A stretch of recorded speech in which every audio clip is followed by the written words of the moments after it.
Hello friends, welcome you all.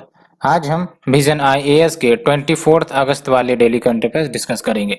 Discuss करने से पहले जैसा कि आपको पता है हम लोग मैपिंग सीरीज डिस्कस कर रहे हैं और जो प्रीलिम्स 2021 के लिए काफ़ी महत्वपूर्ण हो सकती है बिकॉज लोकेशन से क्वेश्चंस ज्योग्राफी में आते हैं और हम लोग इम्पोर्टेंट टॉपिक्स को चूज कर रहे हैं जो न्यूज़ में रही हैं 1-1.5 साल से और जो हमेशा क्वेश्चन के रूप में आते रहती है उसे हम सेलेक्ट कर रहे हैं सो दैट ज़्यादा ओवरलोड ना हो और इन्फॉर्मेशन ओवरलोड भी ना करी जाए। इसका ऑब्जेक्टिव रहेगा, ये डेफिनेटली आप मान के चलना। ठीक है, सो आज हम डिस्कस करेंगे बेसिकली वाटर बॉडीज को। और जो डिस्कस करना है सबसे पहले आप देख लो, कल हम लोगों ने इस वाले रीजन को डिस्कस किया था, अफगानिस्तान को डिस्कस किया था, एज वेल एज आपका अरल सी डिस्कस हो चुका है, कैप्सियन सी डिस्कस हो चुका है, लेक बलखास डिस्कस हो चुका है और आज हम डिस्कस करेंगे ब्लैक सी और उसके जो कंपोनेंट वाटर बॉडीज है उसको डिस्कस करेंगे। ठीक है, सो आप देख लो इंडिया और ये आपका सेंट्रल एशिया और इधर यूरोप और यहाँ आपका ब्लैक सी। अब चलते हैं ग्रेट डिटेल में। ब्लैक सी, ब्लैक सी आपको ही पता है कि सलाइन वाटर बॉडी है और सबसे इंपॉर्टेंट बात आपको ये है कि इसमें आपको ट्रिक दे दी गई है जो आपको याद रखने हैं ब्लैक सी से बॉर्डरिंग कंट्रीज को। बर्गर टी, ठीक है, बर्गर टी आपने सुना होगा, BURGRT, बर्गर टी। ठीक है, और कितने देश आ रहे हैं आप देख लो, 1 2 3 4 5 6 नेशन आपका ब्लैक सी को सराउंड कर रहा है। और आप ध्यान से देखना, ये है आपका ब्लैक सी, यहाँ से शुरू हो रहा है ऐसे और उसके बाद ये साउथ में, वेस्ट में और अल्टीमेटली नॉर्थ में।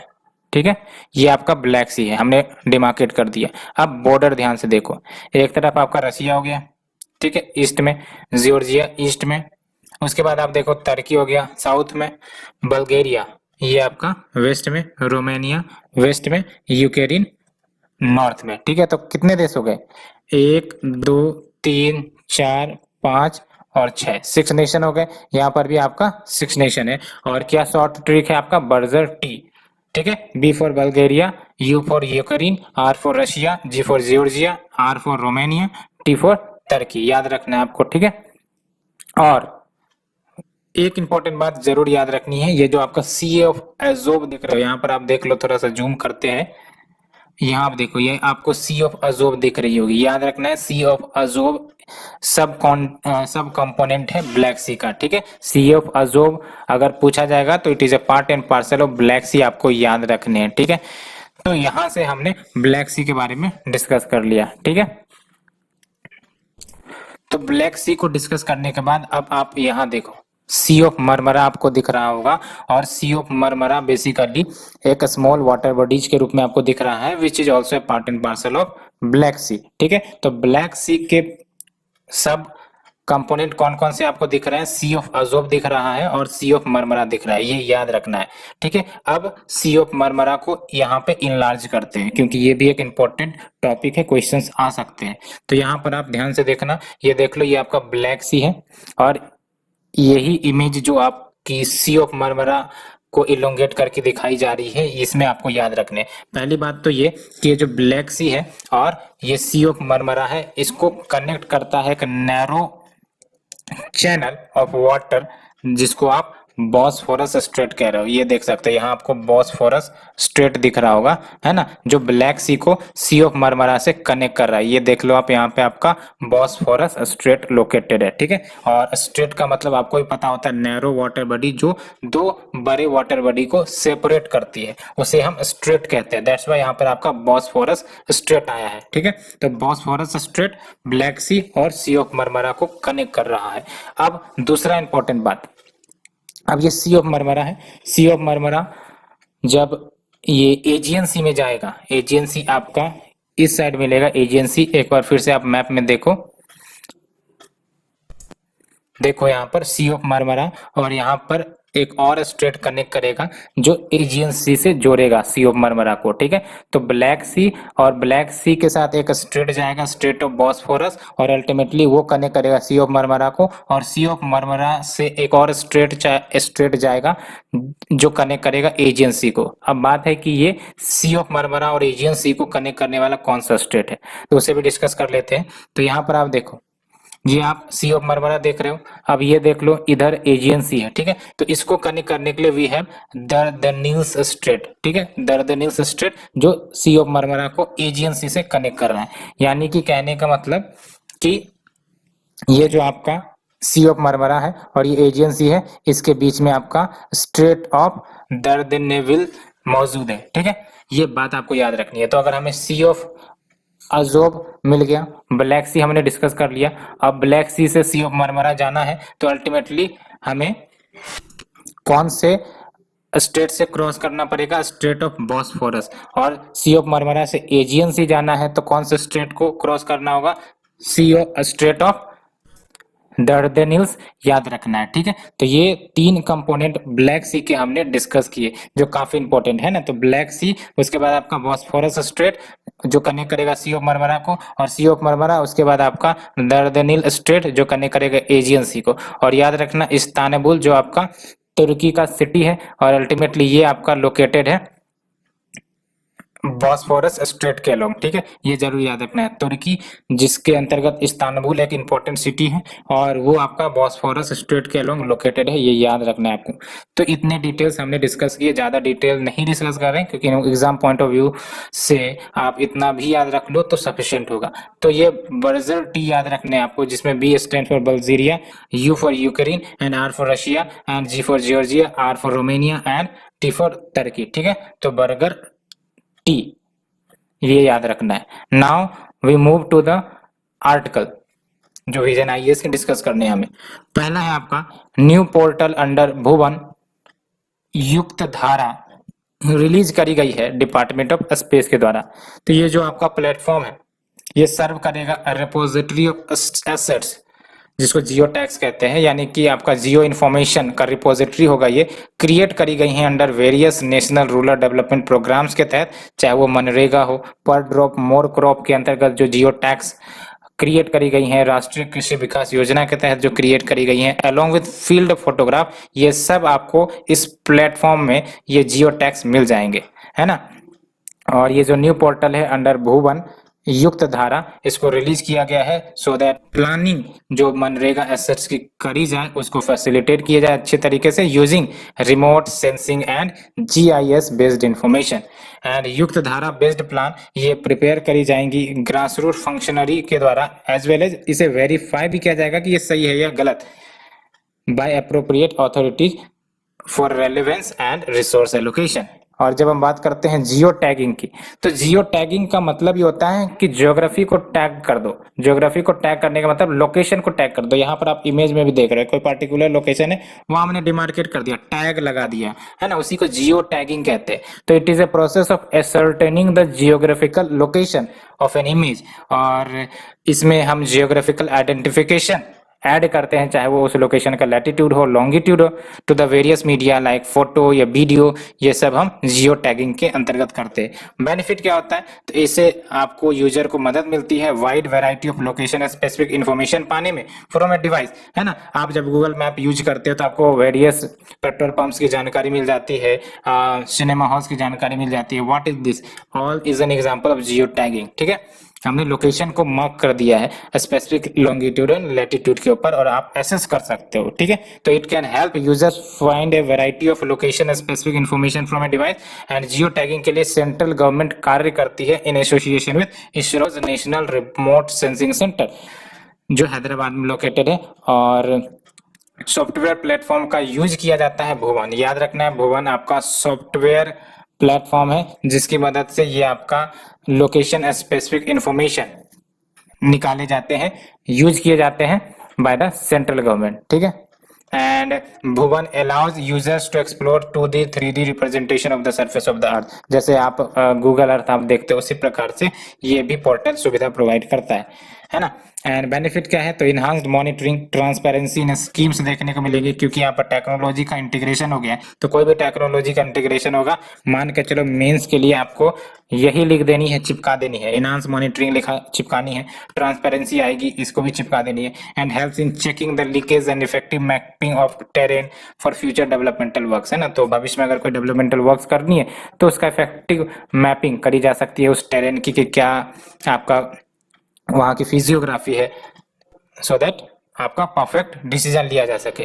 ड्रॉबैक की बात करें तो ये जो स्कीम्स है वो एक्सेसिवली अब डिपेंडेंट होने जा रही है टेक्नोलॉजी के ऊपर, but there is erratic internet connection on the ground, ये भी है। Complexity of this process and its use along with lack of adequate information dissemination, जिस कारण वर्कर्स या फिर बेनिफिशियरीज कंफ्यूज हो जाते हैं, कभी कभी गूगल मैप भी धोखे दे देती है। तो उसी प्रकार से यहाँ पर भी ड्रॉबैक्स आ सकते हैं। तो हमने डिस्कस किया first article. Let's move to the second one. Finance minister launches ₹6 lakh crore national monetisation pipeline. National infrastructure pipeline आपने सुना होगा, अब आप सुन लो नेशनल मोनेटाइजेशन पाइपलाइन, ठीक है। और ये जो नेशनल मोनेटाइजेशन पाइपलाइन डेवलप करी गई है नीति आयोग के द्वारा, based on the mandate for asset monetisation, जो यूनियन बजट 2021-22 में कही गई थी। इसके तहत आइडेंटिफाई करी गई है monetisation of operating public infrastructure assets को, है ना, so that sustainable infrastructure financing करी जा सके। तो इसके ऑब्जेक्टिव क्या है? ऑब्जेक्टिव यही है कि भाई साहब पैसे यहाँ से निकालो और अल्टीमेटली इंफ्रास्ट्रक्चर फाइनेंसिंग करो, है ना। मोनेटाइजेशन का मतलब यही होता है कि जो भी गवर्नमेंट के एसेट्स है उनको मोनेटाइज करो, वहां से पैसे आएंगे और दूसरे जगह आप वहां पे इन्वेस्ट करो, इंफ्रास्ट्रक्चर फाइनेंसिंग करो, है ना। तो जो आपका स्ट्रेटेजिक ऑब्जेक्टिव है एसेट मोनेटाइजेशन प्रोग्राम का, वो basically to unlock the values of investment in public sector asset. तो जो भी पब्लिक सेक्टर एसेट्स हैं वहां से इन्वेस्टमेंट को अनलॉक किया जाए। कैसे?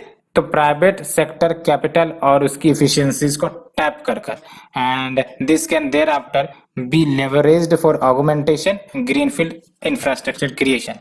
एंड नेशनल मोनेटाइजेशन पाइपलाइन ये आपका बेसलाइन के रूप में बनेगा for the asset owning ministries, so that monitoring and tracking हो सके इन्वेस्टमेंट का, परफॉर्मेंस का data on potential asset for the 4 year period, जो आपका फाइनेंशियल ईयर 2022 से फाइनेंशियल ईयर 2025 तक चलेंगी।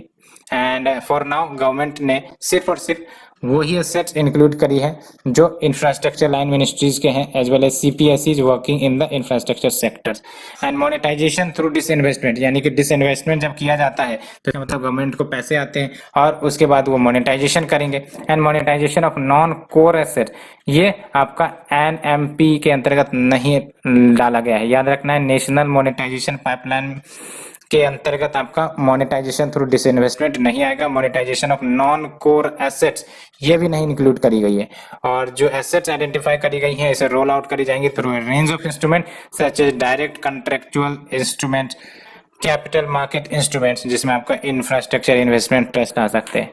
Implementation and monitoring of NMP कैसे किया जाएगा? तो empowered core group of secretaries होंगी on the asset monetisation, that is your CGAM, और इनके द्वारा आपका इम्प्लीमेंटेशन एंड मॉनिटरिंग किया जाएगा। और CGAM को चेयर कौन करेगा? तो कैबिनेट सेक्रेटरी करेगा, ये याद रखना, मिनिस्टर नहीं, कैबिनेट सेक्रेटरी करेगा, ठीक है। और देख सकते हो कुछ ऑब्जेक्टिव्स, तो bring out clearly the scale of financing through asset monetisation, propose monetisation and the capital generated over the medium term, इसको भी इंक्लूड किया जाए। Guidance on asset project profile and method of monetisation, brief operational contours of the project या asset, ये सब कुछ important objectives है।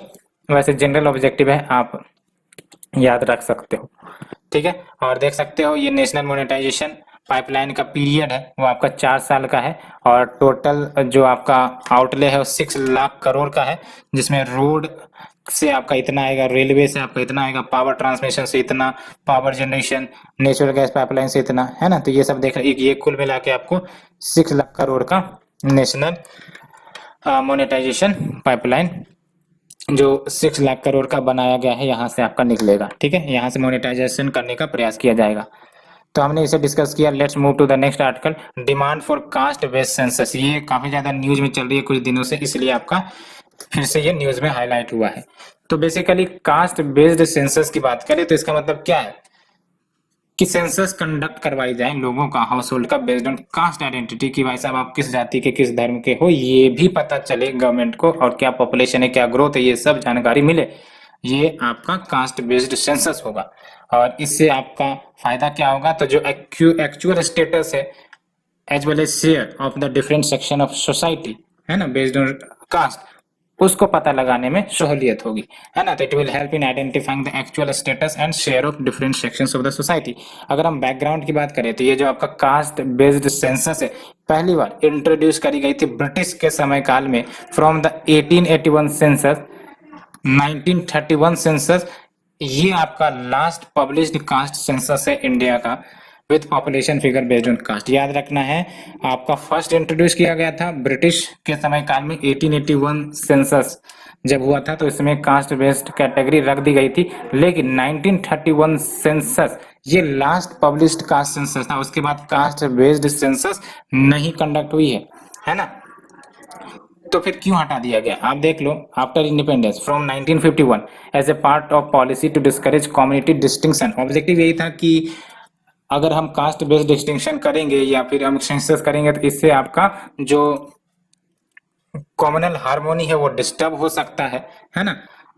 और कम्युनिटी डिस्टिंक्शन होने लग जाएगी अगर बार बार कास्ट बेस्ड सेंसस कंडक्ट करवाई जाए, इसलिए स्टॉप कर दिया गया था। एंड कास्ट और ट्राइब बेस्ड क्वेश्चंस ये रेस्ट्रिक्ट कर दिए गए थे कि आप सिर्फ ये बताओ कि कौन से कास्ट के, शेड्यूल कास्ट हो, एसटी हो, सिर्फ इनके लिए है ना, क्योंकि इनके लिए बहुत सारे स्कीम्स चलते हैं और गवर्नमेंट को बेनिफिशियरीज को आइडेंटिफाई करना पड़ता है, इसलिए इनके लिए ही रेस्ट्रिक्ट कर दिए गए थे आपका caste based census from 1961 onward, that is for schedule caste and schedule tribe. और 2011 में देख लो the socio economic caste census ये करी गई थी with caste census under the administrative control of ministry of home affairs, जिसके अंदर आपका रजिस्ट्रार जनरल ऑफ इंडिया आते हैं and census commissioner of India आते हैं। ठीक है, तो आपको याद रखना है मिनिस्ट्री ऑफ होम अफेयर्स के अंतर्गत आपका रजिस्ट्रार जनरल ऑफ इंडिया आते हैं, सेंसस कमिश्नर ऑफ इंडिया आते हैं।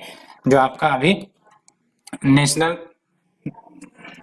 नेशनल पॉपुलेशन रजिस्टर आप सुन रहे होगे वो यही कंडक्ट कर रहा है, registrar general of India and census commissioner of India.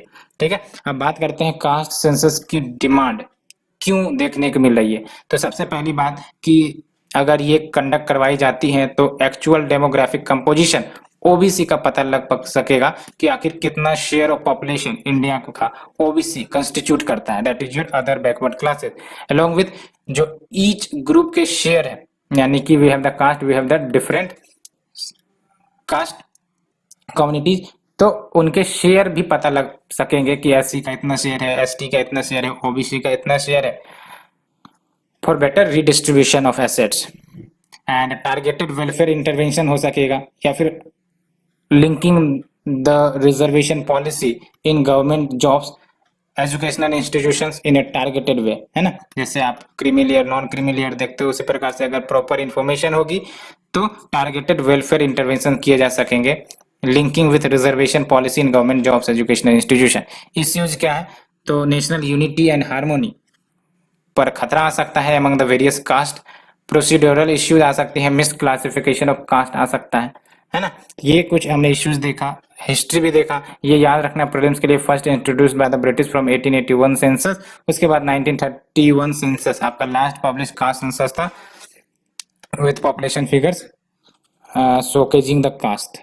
उसके बाद रेस्ट्रिक्ट कर दिया गया एससी एसटी के लिए, ओबीसी के लिए कास्ट सेंसस नहीं किए जा रहे थे।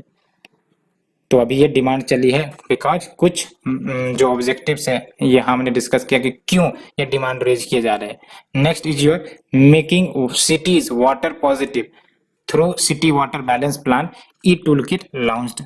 तो क्या है ये आपका सिटी वाटर बैलेंस प्लान, इसे डिस्कस करते हैं।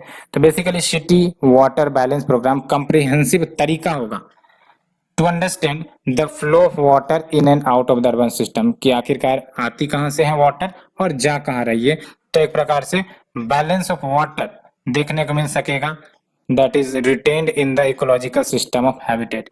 एंड सिटीज की समस्या आपको भी पता है, वाटर स्ट्रेस्ड क्यों, रैपिड अर्बनाइजेशन के कारण, लैक ऑफ इंफ्रास्ट्रक्चर के कारण, क्लाइमेट चेंज के कारण, और इतनी समस्या होने के बावजूद जो वाटर है वो ट्रांसपोर्ट करी जाती है from distant region at high cost. And इससे जो आपका CWBP लाया गया है, that is city water balance plan, ये हेल्प कर सकती है सिटीज को टू बिकम रिजिलेंट यानी कि अगर वाटर क्राइसिस आती है तो भी मैनेज किया जा सकता है अगर ये प्लान प्रॉपरली इंप्लीमेंट हो। साथ ही साथ वाटर स्कैरसिटी को ओवरकम किया जा सकता है via demand management. Water availability को इंक्रीज करी जा सकती है, कैसे? रिचार्ज करवा कर। Reduce the non revenue water, sensitise the citizen, prudent water use and ensure institutional consensus. तो ये सब बातें, ये सब प्रोविजन आपको इस सिटी वाटर बैलेंस प्लान में मेंशन करी गई है, ठीक है। एंड ECBP टूल किट, ये आपका डिसीजन सपोर्ट सिस्टम के रूप में एक्ट करेगा for the municipalities and sector stakeholder, कि वो इंप्लीमेंट करे $40 बिलियन के जो जल जीवन मिशन इनिशिएटिव अभी चलाए जा रहे हैं देश में। और ये जो ई टूल किट है वो गैप आइडेंटिफिकेशन को भी असिस्ट करेगा, यानी कि वो देखेगा कि कहाँ पर गैप देखने को मिल रही है जिसके कारण जो टारगेटेड है और जो एक्चुअल में इम्प्लीमेंट होता है उसको फाइंड आउट किया जाए और अल्टीमेटली उसे ठीक किया जाए, उस गैप को कवर किया जाए। Provide the knowledge translation strategies for making water secure cities. और जल जीवन मिशन अर्बन की बात करें तो ये आपका सर्कुलर इकोनॉमी को प्रमोट करता है through development of CWBP for E city. और इसमें आपका recycling, reuse of treated sewage पर फोकस है, रिजुवनेशन ऑफ वाटर बॉडीज पर फोकस है, वाटर कंजर्वेशन पर फोकस है। एंड ये जो इनिशिएटिव है जल जीवन मिशन अर्बन, ये आपका 4000 प्लस सिटीज को वाटर पॉजिटिव यानी कि वाटर सरप्लस रीजन में बनाने का प्लान है। और देख लो ये सिटी वाटर बैलेंस प्लान, ये वाटर है अल्टीमेटली, और ये आपका सारा वाटर लेक में जा रही है, अल्टीमेटली ग्राउंड वाटर में भी ये डिपॉजिट हो रही है।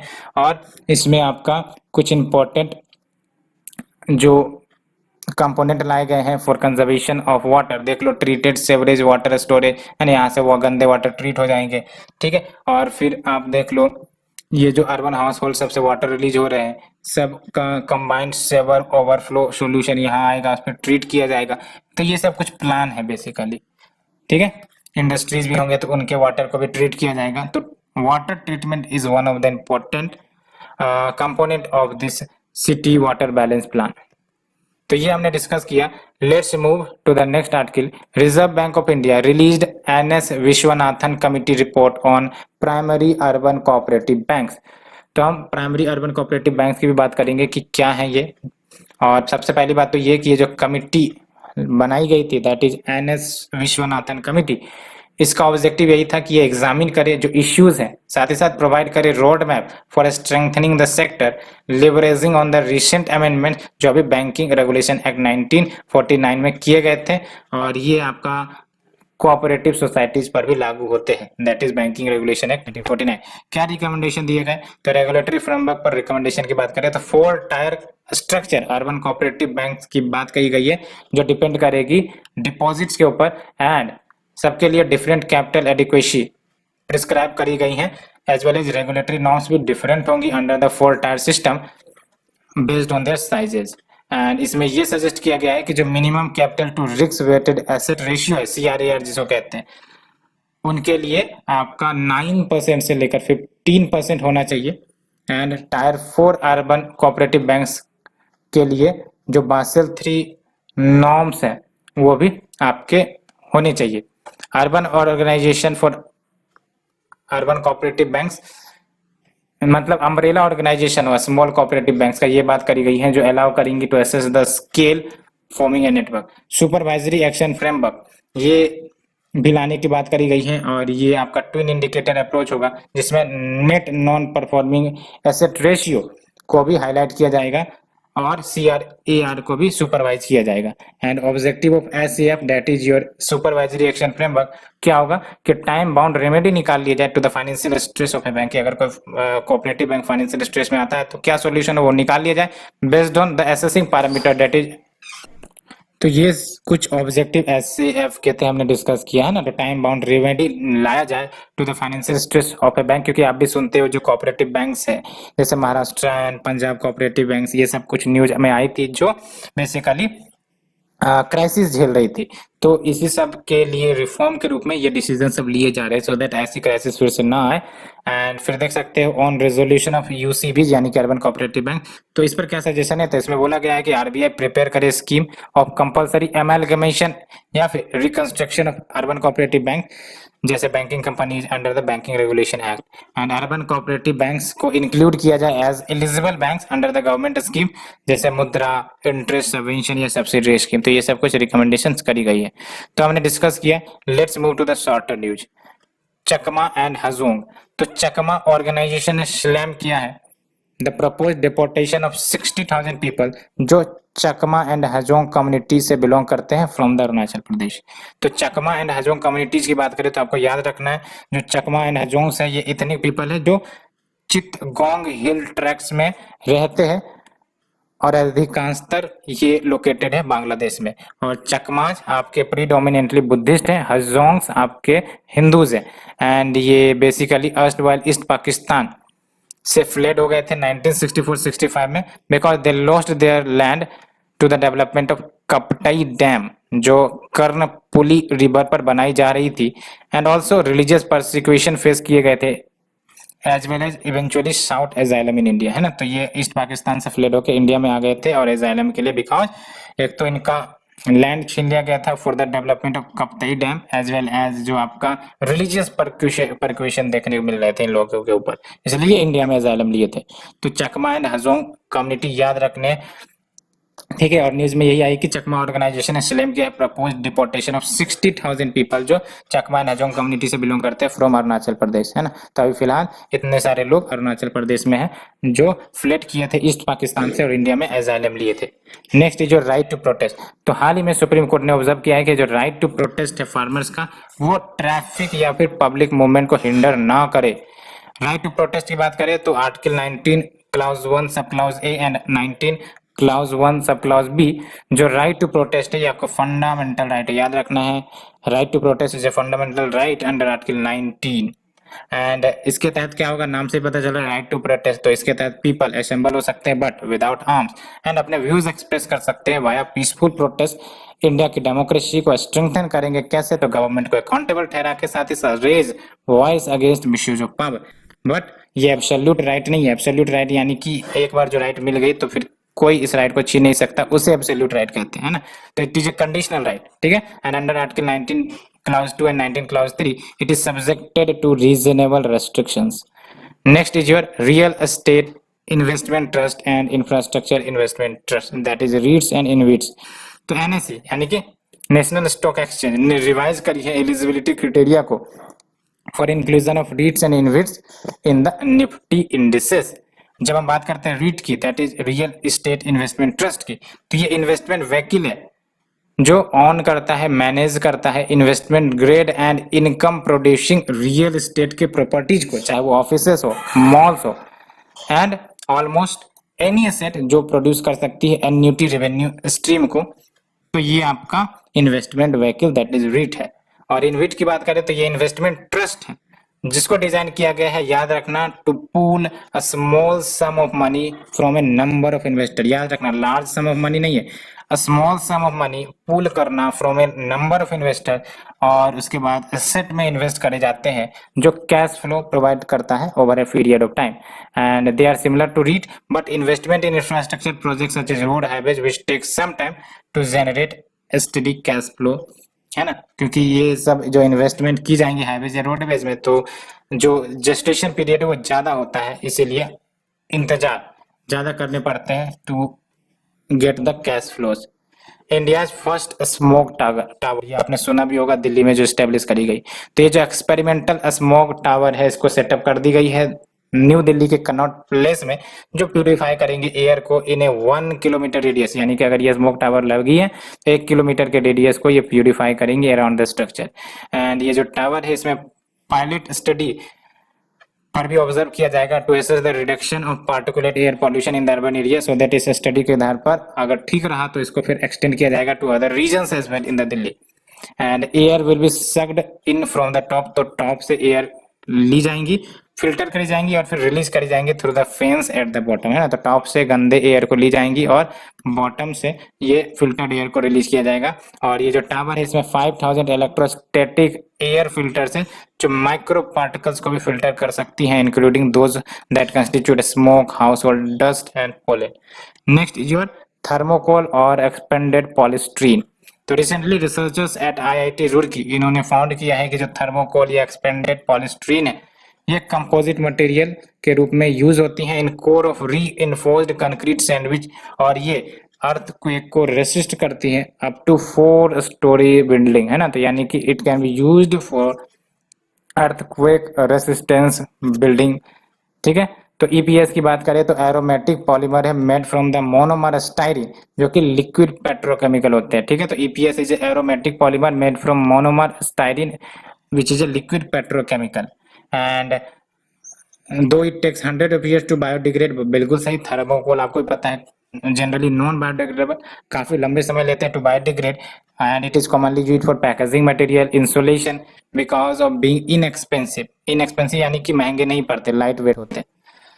Next is your promotion of women in army. तो Indian army on Monday announce किया है कि जो board has clear the promotion of 5 women officers to the time scale rank of colonel. तो कॉलोनल के रैंक पर प्रमोशन किया गया 5 वोमेन को after the completion of mandatory 26 years of service. तो अब जाके प्रमोट हो रही है महिलाएं एंड ये फर्स्ट टाइम होगा जब women officers has been promoted to the rank outside the medical, legal and educational wings of the army.